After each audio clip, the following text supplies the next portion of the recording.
For legal reasons, the following video is fictitious. All key elements have been greatly exaggerated for the purposes of clickbaiting audiences. If any elements of this story so happens to be true, which is absolutely preposterous, because this is an exaggerated account, the author asserts that any comments are not defamatory, and in any case are protected by fair comment.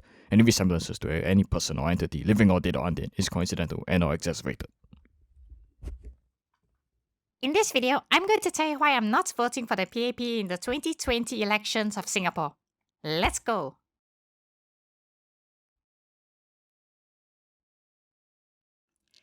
Yo, what is up guys? It's your friend, the Lazy Life Guide. As you all know, elections in Singapore are coming up really soon.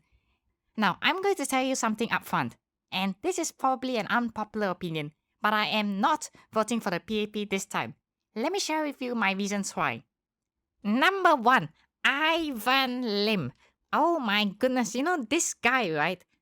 He is like a wolf in a sheep's clothing. You know, I've actually heard many bad things about him. To top it all, he's extremely boastful. If you look at the reports on Reddit, for example, if you look at Facebook, you look at his comments, they are left in his work. He is an arrogant prick, in essence. And this is the kind of people that are running for the election. I mean, he has dropped out, granted. But how on earth was he able to get past the checks instituted? Assuming there were even any checks to begin with. So, this tells me two things.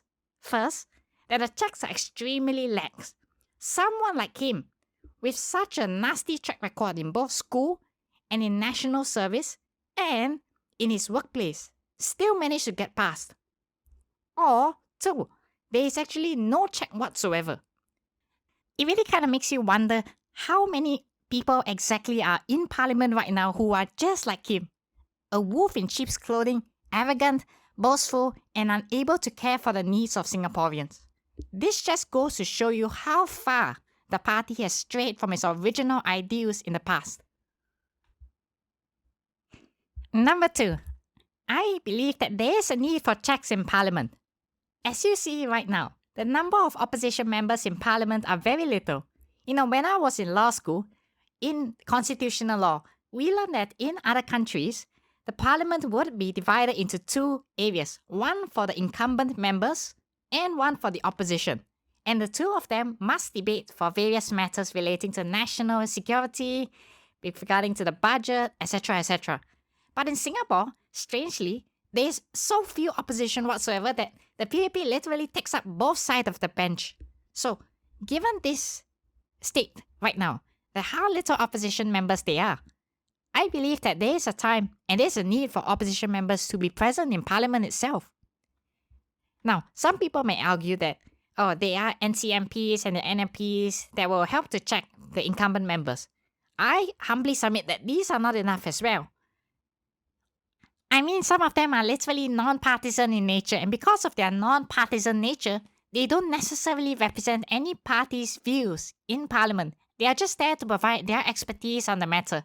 And I don't think that's enough. Sometimes you need a voice to represent some discordant, disagreeing opposition members in parliament to show that they are actually a group of people who are against a particular proposed bill. And number 3, the final reason.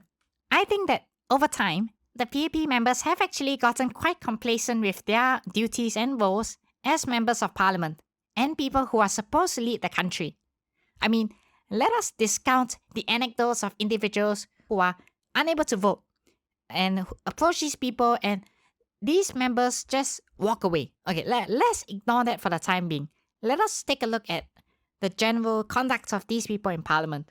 If we were to look at their conduct, sometimes you really wonder, why are they passing the policies that they are passing?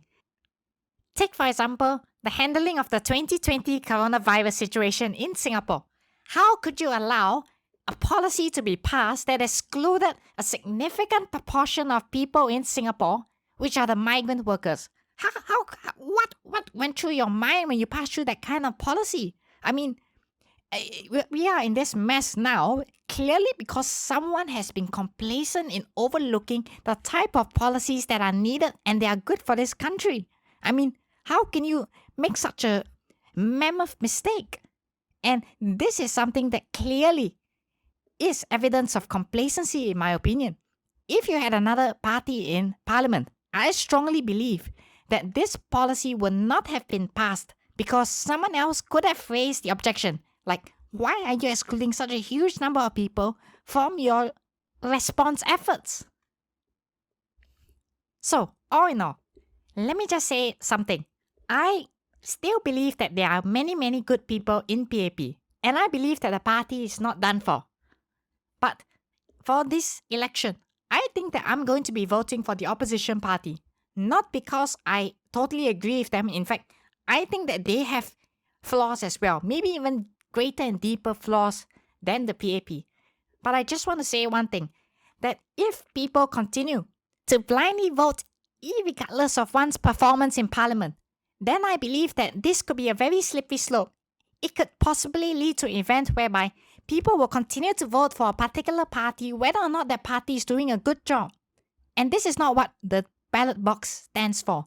The ballot box, in my opinion, is supposed to represent something that is indicative of performance.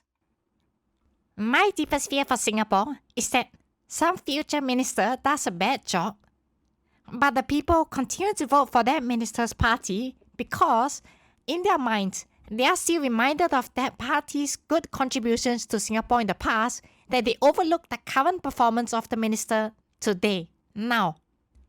And worse still, if that minister thinks that they are being re-elected on that basis of their previous performance, they are going to continue that performance in the future and possibly lead the country to ruins.